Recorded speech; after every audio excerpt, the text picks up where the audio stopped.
एकतेने बाबाला प्रणाम करू. भगवान बाबा हनुमान जी को प्रणाम. महान त्यागी बाबा जुमदेव जी को प्रणाम. परमात्मा एक. भगवान बाबा हनुमान जी को प्रणाम. महान त्यागी बाबा जुमदेव जी को प्रणाम. परमात्मा एक. भगवत प्राप्ती करता निष्काम कर्मयोग साधना करता परम पूज्य परमात्मा एक सेवक मंडळ वर्धमान नगर नागपूर. नागपूरच्या वतीने व बाबांच्या आदेशाप्रमाणे आज एका भगवंताचे 9वे मासिक हवन पार पडलं. सार्वे भाऊ यांच्या निवासस्थानी पार पडले. या त्यानिमित्त चर्चा बैठकीचे आयोजन केलेले आहे. तरी पण या चर्चा बैठकीमध्ये स्वयं भगवान बाबा हनुमानजी उपस्थित आहेत, यांना माझा प्रणाम. तसेच आमचे सर्वांचे सद्गुरू महान त्यागी बाबा जुमदेवजी उपस्थित आहेत, यांना माझा प्रणाम. तसेच बाबाच्या खांद्याला खांदा लावून चालणाऱ्या आमच्या मातोश्री वाराणसी आई उपस्थित आहेत, यांना माझा प्रणाम. तसेच आजच्या चर्चा बैठकीचे अध्यक्ष पोरा परिसरातील मार्गदर्शक गबने भाऊ उपस्थित आहेत, यांना माझा नमस्कार. आणि चालना परिसरातील बाबांचे सेवक मोहन भाऊ डोंबळे उपस्थित आहेत, यांना माझा नमस्कार. आणि पेंढरी परिसरातील मार्गदर्शक भोंडे भाऊ उपस्थित आहेत, यांना माझा नमस्कार. आणि मंचावर उपस्थित असलेले पाहुणे मंडळी सर्वांना माझा नमस्कार. आणि चर्चा बैठकीत उपस्थित असलेल्या सर्व बाबांचे सेवक सेविका बाळ गोपाळ सर्वांना माझा नमस्कार. तर मला माझे मनोगत व्यक्त करायला सांगितले, तर मी आजच्या चर्चा बैठकीचे सूत्रसंचालक राऊत भाऊ उपस्थित आहेत, यांना माझा नमस्कार. तर मी माझे मनोगत व्यक्त करत आहे. तर पहा, मार्ग आपल्याला मिळाला तर आपल्याला वाटते का खूप काही आपण कमावलो, पण त्याच्यासाठी आपल्याला गमवावी लागते. कसं की आपल्याला जे आपण जेव्हा मार्ग घ्यायला जातो, दुःखी असतो, कोणी व्यसनी असतात, व्यसनामुळेही खूप लोकांचे परिवार बर्बाद झालेले आहेत, तर त्यांनाही वाटते का आपण मार्ग स्वीकारले पाहिजे. आणि कोणी दुःखी असतात, दुःखामुळेही लोक मार्ग स्वीकारतात. पण मार्ग स्वीकारला म्हणजे झाला असं नाहीये. तर मार्गदर्शकाच्या घरी जातो, त्याच्यानंतर आपल्याला मार्गदर्शक कार्य देतात. कार्य दिल्यानंतर ते कसे करायचे ते आपल्याला समजून सांगतात, आपण करतो. पण मार्गदर्शक आपल्याला सांगतात की तुम्ही चर्चा बैठकला या, कुठं 9वे हवन कार्य आहेत किंवा कोणत्या गावी कार्यक्रम असतात, तर तिथे या म्हणतात. तर आपण नाही म्हणतो, नाही मला कामं आहेत. पण कामं सोडून जाणारी आपण कार्यक्रमाला गेलो तर आपलं काहीच कमी नाही होत, आपल्याला त्याच्यात भगवंत देतोच. पण आम्ही तसे करत नाही. नाही, माझा घर आहे, घरी कोणी नाही आहेत, माझी मुलं आहेत. अरे, जेव्हा आपण दुखी असतो तेव्हा आपण मुलाईकडे सुद्धा पाहत नाही. मुलं कोणीकडे, परिवार पती कोणीकडे, आपलं लक्ष असतो का? नसते. आपण आपल्या दुःखातच राहतो. पण मार्गात आल्यानंतर आपले एवढे दुःख दूर होतात, बिना औषधीने दुःख दूर होतात, तरी आपण त्या मार्गाला विसरून जातो. घरी करतो ना, झाला, इथं गेल्यानं भगवंत आहे का, तिथं गेल्यानं, पण नाही, गेल्या पाहिजे. पण आम्ही तसे करत नाही. चर्चा बैठक, आठवडी चर्चा बैठक असते, चर्चा बैठकीत जायला, घराजवळ चर्चा बैठक असली तरी आपण जायला मागे पुढे पाहतो. नाही, माझा मुलगाच आहे, माझ्या मुलाचा अभ्यास आहे. अरे, तुमचा मुलगा अभ्यास करते, पण 2 तास चर्चा बैठकीला द्या ना. हे एवढी मोठी भगवंताची चर्चा बैठक आहे, त्या चर्चा बैठकीतच आपला पूर्ण अभ्यास होऊन जातो. मुलांना कळते कसं मार्गाविषयी वागल्या पाहिजे, कुटुंबात कसं वागल्या पाहिजे. बाबांनी आपल्याला त्याच्यासाठी दुसरा नियम दिला आहे, कुटुंबात व सेवकात एकता कायम करणे. कशासाठी दिला आहे का आपण एकतेने राहिल्या पाहिजे. तर आम्ही त्याच्याकडे दुर्लक्ष करतो, चर्चा बैठकीला जात नाही. तर तुम्ही जेव्हा चर्चा बैठकीला जाल, कुटुंबानिशी चर्चा बैठकीला जाल, तेव्हा तुमच्या मुलांना सर्वांना कळेल की चर्चा बैठकीत काय असते, भगवंताचे गुण किती गायले जातात, कोणी वेगवेगळे नियम सांगतात, ते मुलांना लक्षात येते. पण नाही जात आम्ही. आता ह्या गावात आता मी चर्चा बैठकीचा रजिस्टर पाहिली, 70-80 चर्चा बैठकीत म्हणजे जात असतील तर सह्या आहेत. पण इथं आहेत का तेवढे लोक? नाही. एक दिवस आता भोंडे भाऊनी सांगितलंच असतील, आहेत रोवणे आहेत, आता आम्ही खाली जाऊ, सैरत नका या, आम्ही खाली आहोत. खाली तर नाही, पण चला आपण वेळ काढल्या पाहिजे, आम्ही जातो. तर त्यांनी सांगितलं असेल की आज 2-2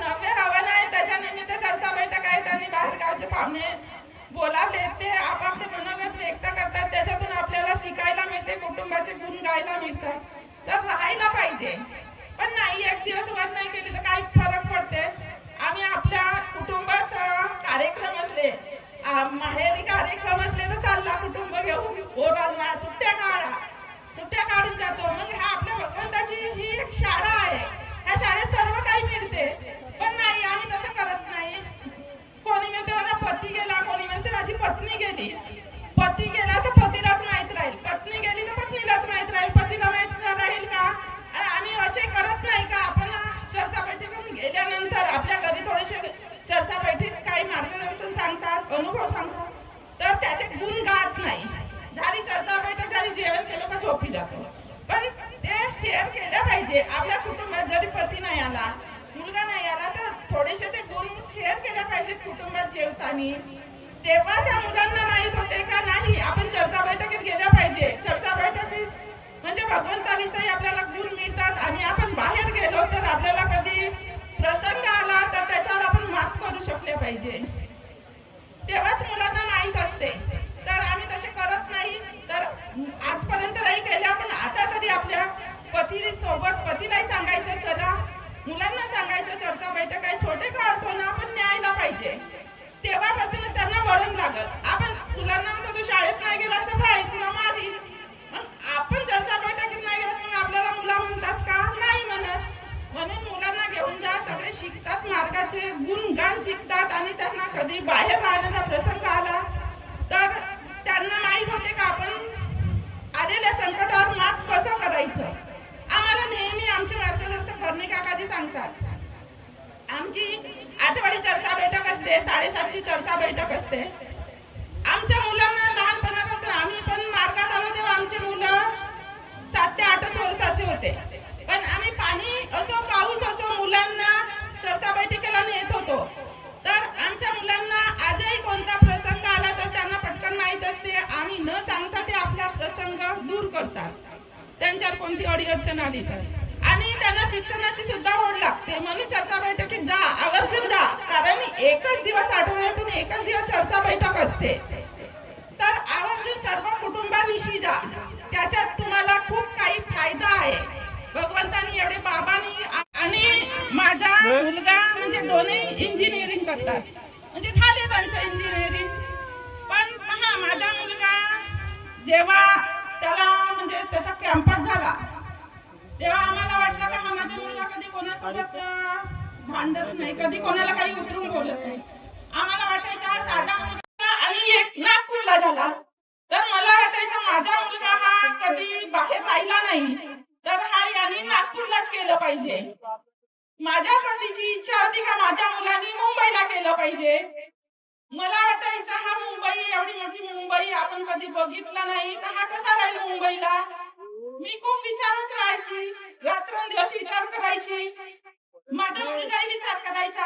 आणि माझी मुलगी नागपूरला शिकायची, मुलगा अमरावतीला शिकला, मुलगी नागपूरला शिकायची. मग मी माझ्या मुलीला फोन करायची, बाई आता याला मुंबईला पाठव. बाबा म्हणतात की याला मुंबईला पाठवू. त्याचा जो फील्ड होता त्या फील्डची नोकरी त्याला मुंबईला मिळाली आणि त्याचा जो फील्ड नव्हता त्या फील्डची नागपूरला मिळाली. त्याला वाटत होता की मी ज्या फील्डचा अभ्यास केला तो मी आणखी त्याचा अभ्यास करून वरचा अभ्यास करीन, म्हणून तो म्हणे नाही, म्हणे काही असो मी नागपूरला मुंबईला जातो. आता हा मुंबईला गेला, तिथं त्याला कंपनीचे क्वार्टर वगैरे मिळाले आणि क्वार्टर मिळाल्यानंतर त्या क्वार्टर मध्ये 3 जण राहायचे.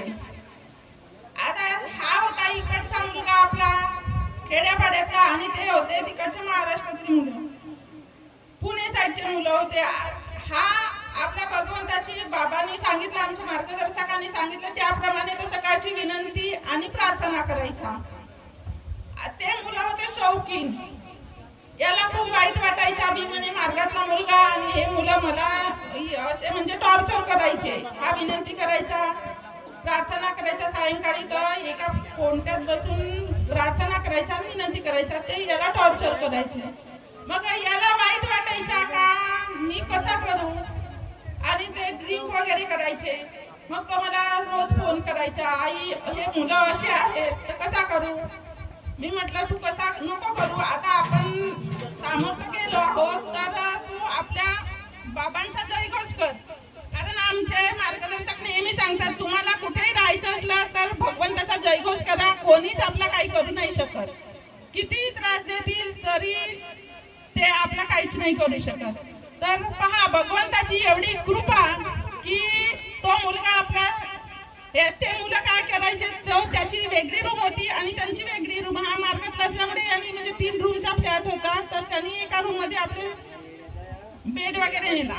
हे ते मुलं याला त्याला इतका त्रास द्यायचे की काही पण खाल्लं तर त्याच्या बेडवर घेऊन फेकायचे. रोज तोच कार्यक्रम त्यांचा. मग याला खूप वाईट वाटलं. मग त्यांनी बाबाजीला फोन केला, भरणे काकाजीला. भरणे काकाजीने म्हटलं की पहा म्हणे, त्याला सांगितलं की तुला हे एवढा त्रास देतात तर तू तुझ्या आई बाबाला सांग की इकडे तुम्ही कार्य करा. मग त्याच्यानंतर त्यांनी आम्हाला फोन केला का म्हणे बाबाजीने असं असं सांगितलं म्हणे का तुम्ही कार्य करा. मग आम्ही बाबाजीकडे गेलो आणि आम्हाला त्यांनी कार्य दिलं. म्हणे तुमच्या मुलाला त्रास आहे तर तुम्ही कार्य करू शकता का. हो म्हटलं आम्ही मुलासाठी तर करूच शकतो. मग आम्हाला त्यांनी कार्य दिले. तर पहा बाबांची एवढी कृपा की आमच्या पहिल्या दिवसात 7 दिवसाचे कार्य दिले. त्या पहिल्या दिवशी आम्ही कार्य केले आणि दुसऱ्या दिवशी सुद्धा पहिल्या दिवशीचे कार्य केला आणि दुसऱ्या दिवशीचे कार्य सुरू झाले. आणि भगवंताने फार चमत्कार दाखवला की माझ्या मुलाला त्या मुलापासून म्हणजे दुसरा फ्लॅट मिळाला. तिथंच जवळच रूम मध्ये म्हणजे बिल्डिंग होत्या अशा साईडला. मी भगवंताला विनंती केली, भगवंता म्हटलं हे मुलं माझ्या मुलाला खूप त्रास देतात आणि व्यसनी सुद्धा आहेत, तर माझ्या मुलाला दुसरा फ्लॅट मिळाला पाहिजे.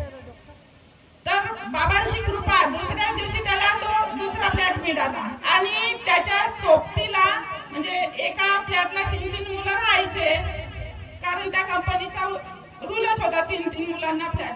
तर त्याला म्हणजे पूजापाठ करणारे मुलं मिळाले, ते व्यसनी मुलं नाही मिळाले. आणि त्या मुलाला जो मुलगा त्याला एवढा त्रास द्यायचा, त्याला एवढी खासी झाली की तो खोकलू सुद्धा नव्हता शकत. आणि त्रास दिला, सेवकाला त्रास दिल्यावर कसं होते म्हणजे जो सेवक तत्व शब्द नियमाने चालत असला तर त्याला त्रास दिल्यावर किती बाबा दुसऱ्याला किती त्रास, तो खोकलू सुद्धा नव्हता शकत. मग त्याला वाटलं की नाही आपण याला त्रास दिलो आणि मग तो बाथरूम मध्ये गेला थोड्या वेळाने. तर भगवंतानी त्याच्या अंगावर पाल पडल्यानंतर तो मुलगा इतका घाबरला, गावा चर्चेला झाला आणि त्याच्या मागेच गेला. अरे म्हणे रोहित म्हणे मला घाबरल्यासारखा लागते म्हणे आणि माझा जीव कशात लागते म्हणे, सॉरी म्हणे तुला मी त्रास दिल्याबद्दल. तर पहा बरं भगवंतानी त्याला दाखवली ना कसं करावा, म्हणजे सेवकाला कसा त्रास द्यावा.